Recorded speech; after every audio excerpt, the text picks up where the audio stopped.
Pakistan stock market मुल्क की तारीख की बुलंद तरीन सतह पर पहुंच गई। 100 इंडेक्स ने नफसियाती हद अबूर कर ली। कारोबार के दौरान 624 पॉइंट्स के इजाफे से इंडेक्स ने 94,000 की सतह को छू लिया।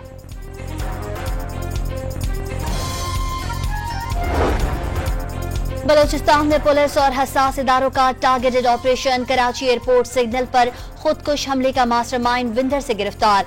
लसबेला से 2 खुदकुश हमलावर पकड़े गए। कराची में सिक्योरिटी फोर्सेज और गैर मुल्कियों का निशाना बनाने की मंसूबाबंदी थी।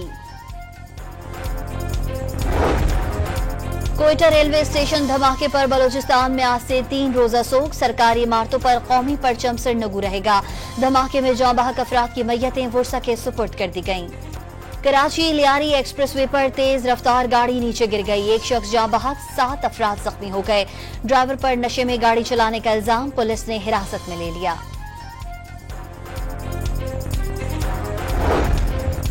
दुनिया के आलूदा शहरों की फहरिस्त में लाहौर आज भी सरे फहरिस्त। मुल्तान में एयर क्वालिटी इंडेक्स 950 और पेशावर में 423 रिकॉर्ड। स्मॉग और धुंध के बाइस हद निगाह इंतहाई कम होने पर मुख्तलिफ मकामात पर मोटरवेज बंद कर दी गई। फ्लाइट ऑपरेशन बुरी तरह मुतासिर।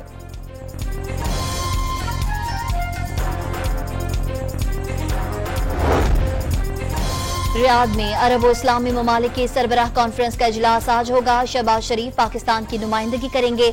वजीर आजम की साइडलाइन पर अरब और इस्लामी ममालिक के सरबराहान से मुलाकातें भी मुतवक्के।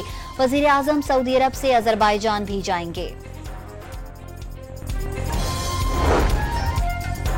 भारतीय क्रिकेट टीम के पाकिस्तान न आने पर हुकूमत का पीसीबी से राबता। भारत के पाकिस्तान आने से इनकार की वजूहात पूछने के लिए आईसीसी को खत लिखने की हिदायत। और नौमुंतखब अमरीकी सदर डोनाल्ड ट्रंप का कई ममालिक के रहनुमाओं से राबता। रूसी सदर पर यूक्रेन जंग न बढ़ाने पर जोर।